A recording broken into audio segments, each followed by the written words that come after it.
Bonjour à tous. Merci de votre présence. Aujourd'hui, on va avoir une nouvelle session sur le module prévenir la violence à l'égard des femmes et promouvoir l'égalité de chance. Donc, dans ce module, on verra la session égalité des genres. Donc, on a déjà eu à voir euh, la session sur le sexe et le genre. Donc là, on va voir l'égalité des genres et aussi on a vu les droits des personnes et groupes vulnérables, notamment les droits des femmes. Donc, l'objectif même de cette session, c'est un peu d'identifier et donner un exemple des différences entre la distinction et la discrimination en matière de sexe, mais aussi en matière de genre. Et aussi, on va essayer d'expliquer l'égalité versus la similitude et le dilemme de la différence, tel qu'il peut subvenir pour aborder une discrimination. Voilà, donc que ça soit une discrimination antérieure à l'égard des femmes. Et enfin, on va essayer un peu d'énumérer les lignes directrices même qui permettent de prendre en compte les questions de genre au cours d'une mission. Voilà, donc en guise de généralité et d'introduction, voilà, donc imaginez que vous faites partie, par exemple, d'une mission, quelle que soit la mission, que ce soit une mission des droits de l'homme, une mission humanitaire, ou bien même une mission dans le cadre des opérations des Nations Unies sur les missions de casque bleu. Donc, et vous remarquez que le pays dans lequel vous évoluez, les femmes ne conduisent pas. Voilà. Mais là, vous regardez juste autour de vous, voilà, et vous voyez peu ou aucune femme au volant. Voilà. Cependant, vous êtes responsable là de l'emploi des conducteurs pour cette mission et l'organisation pour laquelle vous travaillez ne permet aucune discrimination qui est fondée sur le sexe. Voilà. Donc là, le sexe n'est pas un critère qui est pertinent pour déterminer la capacité à conduire. Donc le fait de produire, que ça soit, quelle que soit la nature de votre sexe, donc voire même n'a aucun impact sur la capacité à comprendre les feux de circulation, ni celle de manipuler l'embrayage ou le levier, donc, et à respecter le code de la route pour éviter des obstacles. Ça, c'est juste un exemple. Donc, d'un autre côté, par exemple, le sexe n'est pas complètement sans importance. Donc, étant donné que ce sont principalement les hommes qui conduisent dans certains pays. Donc, le fait d'embaucher une femme peut être difficile ou bien avoir même des conséquences. Donc, il peut être aussi difficile d'employer une femme car potentiellement peu de femmes savent conduire. Donc, on ne peut là apprendre à conduire que si on a l'opportunité même de le faire pratiquer. Voilà, donc même si les femmes savent conduire, il se peut qu'elles ne postulent pas pour un poste de chauffeur auprès de certaines organisations, de peur d'être stigmatisées.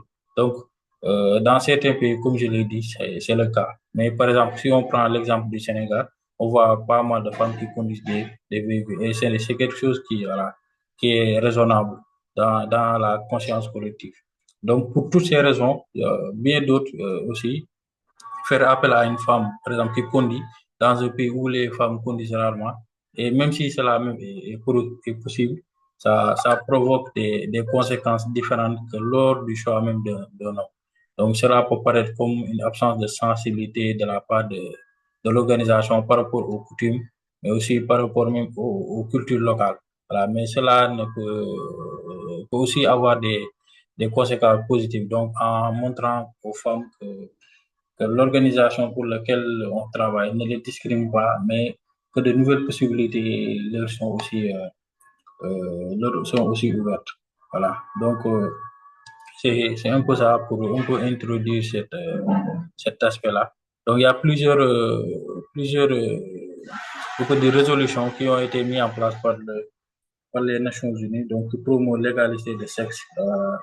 Et sur le fait que les droits, même les opportunités, ne devaient pas dépendre du genre. Voilà. Ça, c'est juste pour un peu introduire la session. Donc là, on va parler de qu'est-ce que c'est que l'égalité de genre. Voilà. Donc, l'égalité de genre, comme l'explique l'Institut européen pour l'égalité entre les hommes et les femmes, Donc, l'égalité des genres, donc, l'Institut donne cette définition-là. Donc, je cite, donc, fait référence à l'égalité des genres, fait référence à la même jouissance des droits, de responsabilité, d'opportunité, que l'on soit femme, homme, fille, garçon. Donc, cela n'implique pas que les femmes, les hommes deviennent identiques, mais que les droits, les responsabilités, les opportunités ne dépendent plus du fait qu'on soit né de sexe masculin ou bien de sexe féminin. Voilà. Donc, la légalité des genres signifie que les différents intérêts, besoins, priorités des femmes et des hommes sont pris en compte, valorisés et privilégiés. Donc, l'égalité des genres n'est pas une question concernant les femmes, mais doit concerner, engager pleinement à la fois les hommes et les femmes. Voilà. Donc, l'égalité entre les hommes et les femmes est aussi perçue simultanément comme une question de droit de l'homme et comme prérequis et indicateur du développement durable qui est axé sur l'être humain. Voilà. Donc, c'est la définition même qu'a donnée l'Institut européen pour l'égalité des genres. Donc, pour résumer, il s'agit d'assurer que les besoins et priorités des femmes et des hommes sont reconnus et pris en compte de manière équitable. Donc l'égalité est à la fois un droit fondamental, mais aussi un indicateur de développement. Donc, c'est ce qu'on peut retenir. Donc, dans certaines institutions comme les Nations Unies, donc leur politique même sur l'égalité des sexes et l'organisation des femmes aussi réaffirme aussi voilà, que la pleine réalisation des droits de l'homme et des femmes et des filles est une partie inaliénable, donc qui est aussi une partie intégrale et indivisible de tous les droits humains. Et les libertés fondamentales sont essentielles à la promotion du développement, mais aussi à la paix et la sécurité. Voilà, donc ça aussi, c'est quelque chose de très important. Donc, à partir de 2007, on a vu il y a le mouvement mondial pour l'égalité des genres, donc qui n'a pas inclus la proposition des genres, outre les femmes et les hommes, et, ou même les identités sexuelles autres que le modèle binaire. Voilà, quand on parle de modèle binaire, c'est masculin et féminin.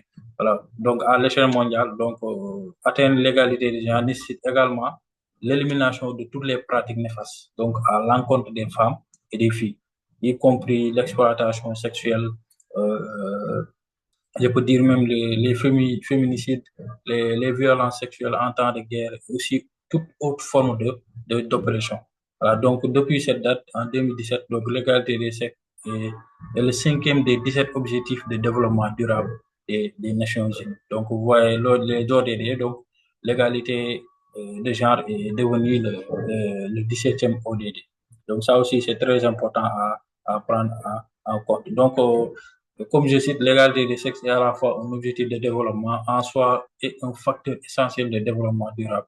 Donc, il sous-tend l'un des principes directeurs de l'agenda 2030 pour le développement. Donc, ne laissez personne de côté, entre guillemets. Donc, ça, c'est une déclaration même voilà, des objectifs de développement durable. Donc, ça, juste pour vous montrer que voilà, l'égalité des genres et c'est quelque chose qui est pris en compte même dans les plus grandes sphères même de décision, que ce soit dans les organisations internationales, dans les pays développés. Voilà, et chaque pays, selon ses valeurs et coutumes aussi, était d'intégrer cette égalité de genre. Voilà. Donc, on va parler de la distinction versus discrimination. Donc, qu'est-ce qu'on entend par cette théorie distinction versus discrimination? Voilà. Donc, qu'est-ce qui fait même qu'un système dans lequel les femmes ne conduisent que rarement est discriminatoire ou dans le cas présent, sexiste? Donc, il est possible qu'il ne le soit pas, je peux dire. Voilà. Si personne, par exemple, homme ou femme ne conduit, le fait que les femmes ne conduisent pas n'est pas sexiste. Voilà. Donc, la discrimination implique toujours l'inégalité et cette dernière est toujours contextuelle. Donc là, il s'agit toujours d'un terme qui est relatif. Voilà. Le fait que les femmes ne conduisent pas n'est pas que discriminatoire si les hommes conduisent en grande majorité. Voilà. Donc la définition littérale même de la discrimination ici est le traitement injuste ou préjudiciable de différentes catégories de personnes ou bien de choses. Voilà. Donc aussi, conduire signifie être mobile et avoir la liberté de se déplacer sur une vaste étendue, ce qui est impossible sans accès à une voiture. Donc la capacité même à conduire n'est pas utile sans véhicule. Voilà, donc en théorie, si toutes les femmes d'une société avaient des chauffeurs hommes qui pourraient les conduire partout, donc à tout moment, alors l'inégalité et ainsi même l'éventuelle injustice de ne pas avoir le droit de conduire serait réduite. Donc là, on va dire que d'aucuns pourront même objecter que l'obligation d'employer les services de quelqu'un, d'autres limitent toujours la liberté de mouvement d'une femme. Voilà, donc ça, c'est un peu pour parler de ce concept, distinction versus discrimination. Voilà.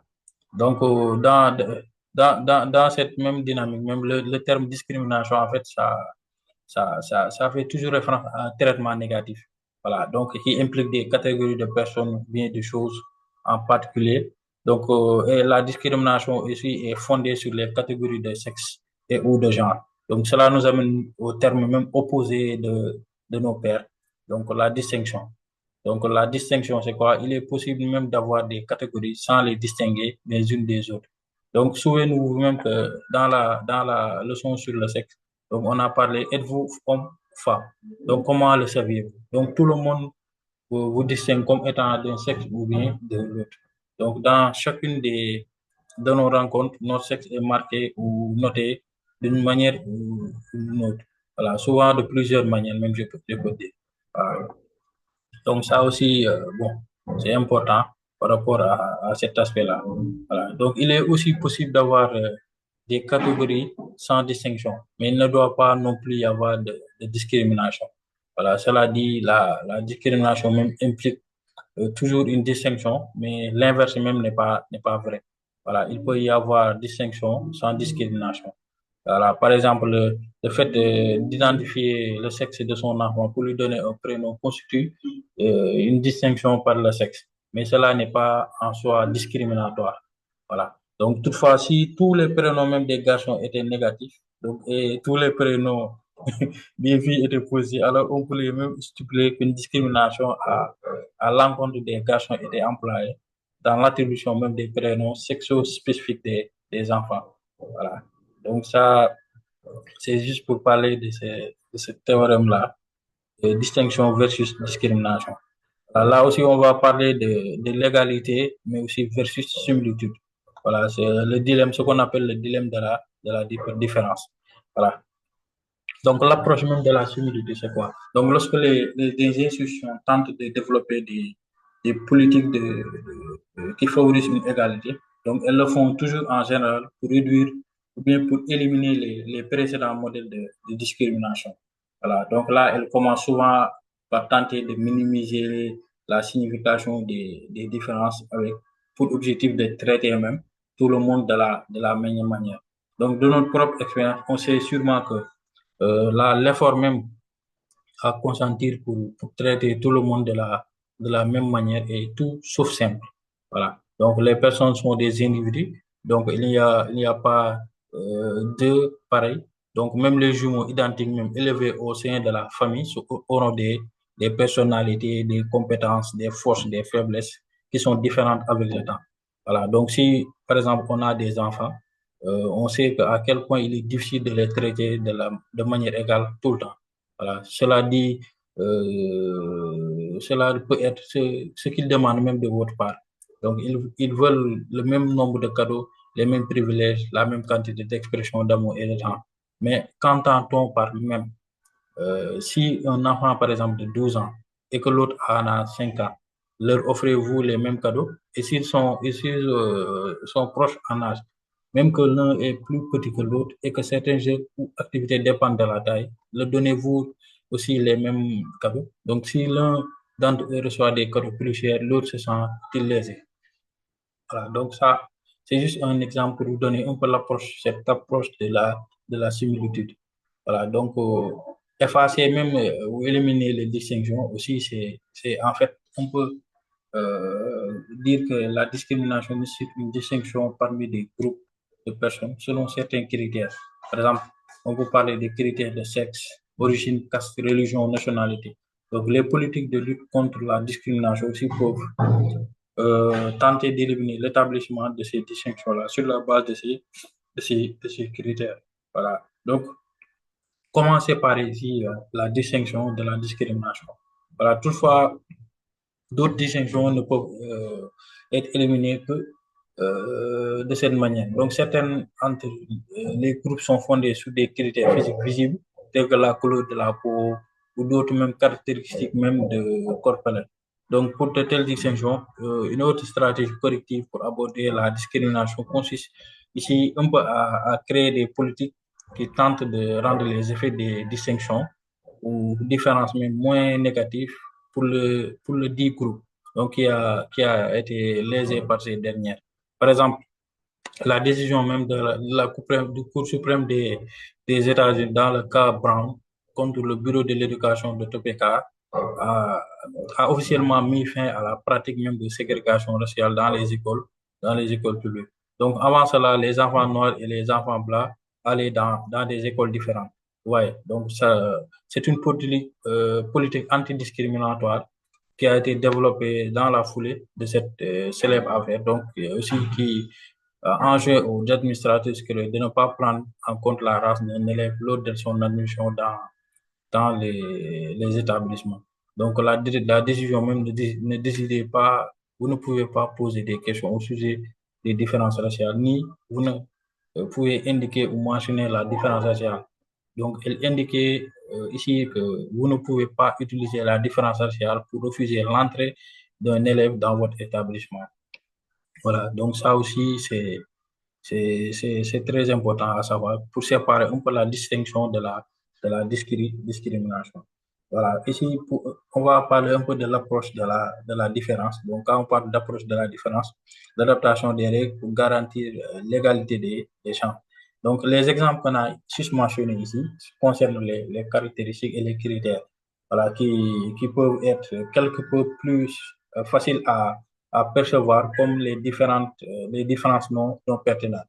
Voilà. Donc, toutes ces choses étant égales, le fait même d'être marié ou non n'a rien à voir avec la capacité à accomplir la plupart des tâches requises pour la plupart des emplois. Et la couleur de la peau aussi n'a rien à voir avec la réussite scolaire. Voilà. Donc, ça, c'est l'approche de la différence. Voilà. Donc, on peut aussi donner plusieurs exemples par rapport à ces acquis. Par exemple, le fait dans un test militaire, donc unique, peut désavantager les femmes. Par exemple, le fait de ne pas avoir un barème pour les garçons et un barème pour les filles peut être en défaveur des femmes. Voilà. Donc, le fait d'adopter des critères qui permettent une inclusion équitable sans remettre en cause les standards professionnels. Voilà. Donc là, on peut parler de nos derniers points. Donc, lorsque les traditions et les valeurs locales semblent entrer en conflit avec l'égalité des genres. Voilà. Donc, dans certaines cultures, donc, comme on l'a dit, l'égalité des genres est perçue comme une menace aux traditions. Donc, c'est d'autant aussi vrai. Aussi, chaque culture aussi a des éléments qui favorisent l'égalité. Ça aussi, c'est une réalité. Voilà. Donc, par exemple, l'éducation des filles était jadis mal perçue dans certaines sociétés, mais aujourd'hui, on essaie de le valoriser à travers plusieurs politiques. Voilà. Donc, la clé même, c'est d'adapter les initiatives pour favoriser le changement sans heurter les sensibilités locales. Voilà. Parce que, bon, toujours, comme je l'ai dit, le fait même d'avoir des oppositions. Par exemple, le besoin de respecter les cultures locales, les valeurs, mais les traditions, ainsi que le besoin de respecter les droits humains, il y a une opposition. Donc, en particulier les droits de la femme avec l'égalité avec les hommes. Ouais. Donc, la perception même par exemple, selon laquelle ces justices sont opposées, peut se révéler déroutante. Donc, étant donné que les cultures locales ont des perspectives différentes de ces objectifs-là. Voilà. Donc, ici, les individus et les groupes œuvrent pour l'égalité même des genres au sein de la plupart des communautés du monde entier. Donc, la plupart des religions du monde ont des traditions d'égalité des genres au sein même de leur histoire même. Par exemple, si certaines d'entre elles-mêmes ont été supprimées à différents moments ou bien à différents endroits. Voilà. Tandis que il peut y avoir une résistance locale face aux efforts de lutte contre l'égalité de genre. ou bien l'inégalité même des gens dans des endroits qui ont normalisé l'inégalité. Ouais, donc, il y a certains endroits, l'inégalité même des gens est normalisée. Et il est important même de se souvenir que toutes les cultures ont également une diversité interne. Voilà. Aussi, c'est une chose qui est importante à savoir.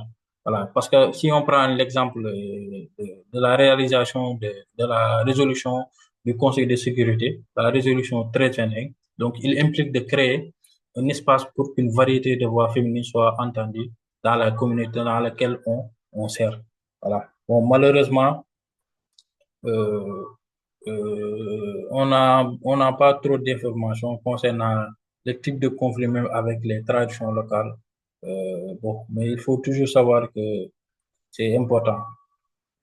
Voilà. Donc, quel que soit le type de politique qu'on met en œuvre, voilà, il est important de prendre en compte l'aspect culture, l'aspect tradition pour pouvoir voilà, mettre à bien sa politique d'égalité de genre.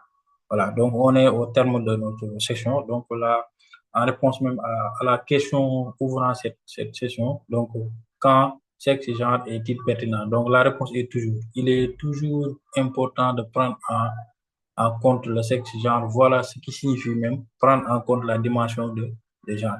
Voilà, donc cela signifie prendre en compte la manière dont les différences en matière de sexe et de genre peuvent ou non affecter les plans d'activité, les programmations, les politiques. Voilà. Donc, c'est tout ce qu'on pouvait dire dans cette session. Et merci aussi de votre attention. Donc, n'hésitez pas à poser des questions dans le groupe. Euh, euh, Merci beaucoup. Je vais vous partager quelques questions et lignes directrices même suggérées. Voilà, pour vous souvenir même, lorsque vous mettez en place une politique, de prendre en compte la dimension de genre. Voilà, merci beaucoup et voilà.